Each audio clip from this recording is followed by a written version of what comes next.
This is TOS Television, your digital-first Pan-African news network. I am Abigail Okmade, and this is Africa Now.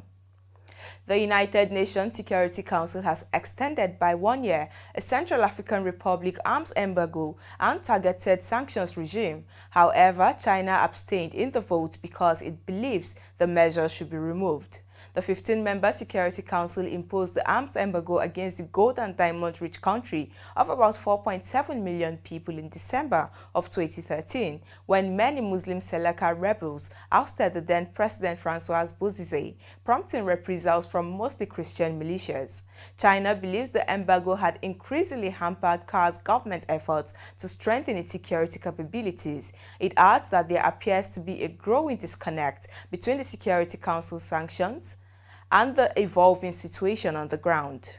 U.S. lawmakers are masterminding a hold on the proposed sale of almost $1 billion worth of weapons to Nigeria over concerns about possible human rights abuses by the government, three sources familiar with the matter said on Thursday. This comes at a time Nigeria is besieged by a 12-year insurgency by Boko Haram militants in the country's northeast, deadly spate of high-profile kidnapping for ransom campaigns and bandit attacks. The package includes helicopters, spare engines, navigation systems, and 2,000 precision-guided munitions.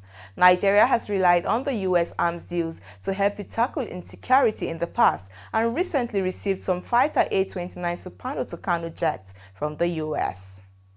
Still on security, France says one of its military helicopters carrying 6 soldiers had been detained after landing in Equatorial Guinea's mainland port of Bata on Wednesday evening. This comes hours after a French court upheld a guilty verdict in an embezzlement case against Equatorial Guinea's Vice President, Teodoro Obiang Mangi, in a tweet, says the Renaissance helicopter had landed without authorization after violating Equatorial Guinea's airspace. French military spokesman Colonel Pascal Lani says the 6 soldiers on board the helicopter were not armed, denying any intent to harm Equatorial Guinea. And away from security matters, hundreds of Eritrean refugees protesting in Ethiopian capital on Thursday are calling on the United Nations Refugee Agency to relocate friends and families trapped in 2 refugee camps, citing insecurity of fighting in the Tigray region.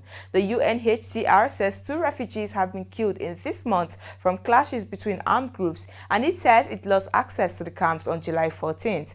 According to the UNHCR on Tuesday, about 100 refugees have been moved from the 2 sides, which have existed for years and housed Eritreans who fled repression in their home country, now caught up in violence that now threatens to escalate.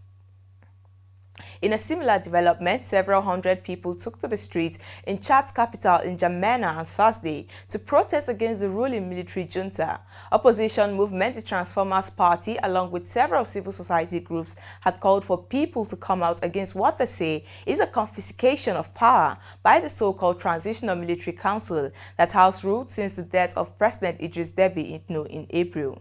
The CMT is led by the late president's son, 37-year-old 4-star General Mahamat Idris Deby, who has consolidated nearly all powers around himself, and 14 generals who were close to his father. They demanded a national conference to overhaul the junta's charter and restore democracy in the former French colony. This is your digital-first Pan-African news network, TOS Television. You are watching Africa Now. We move to business after the break. So stay tuned.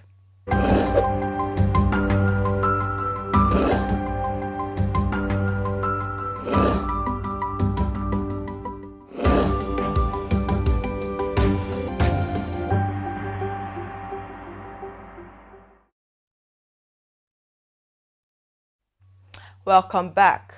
MTN, Airtel, Glo, and 9Mobile lost over 8 million data subscribers between March 2021 and May, according to the Nigerian Communications Commission. The decline in the number of telco subscribers is attributed to the suspension of SIM card sales and registration. Also, experts say the decline in the number of data subscribers was caused largely by the high cost of internet in the country and the persistent poor quality of services rendered by the mobile firms.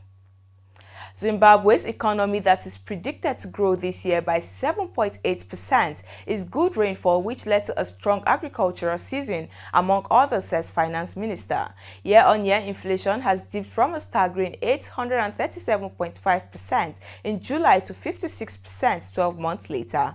While the government seems to be moving in the right direction, analysts say most Zimbabweans have not seen an improvement in their living standard. And away from business to politics, Tunisian President Kais Saied has appointed Ridha, former National Security Advisor to the presidency, as the new Interior Minister until a new government can be formed. The announcement was published Thursday on the Tunisian Presidency official website. Last week, President Saied removed Hichem Machichi from the post of Prime Minister and Acting Interior Minister and suspended all activities of the parliament.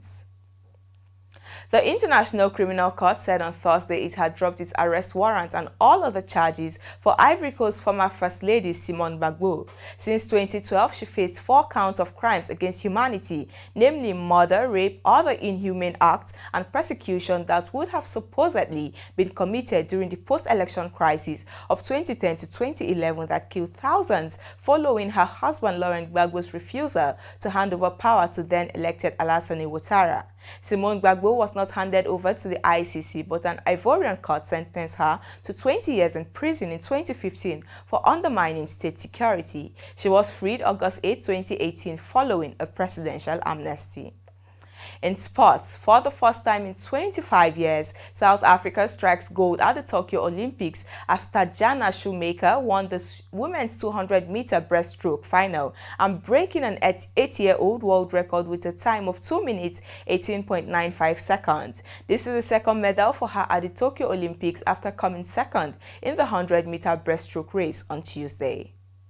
And that is Africa Now. For more updates, to visit our website at www.TOSTVNetwork.com. Follow us and like our social media handles on Facebook, Twitter, and Instagram. And remember to subscribe on YouTube to stay with us and enjoy more programs on TOS Television Network.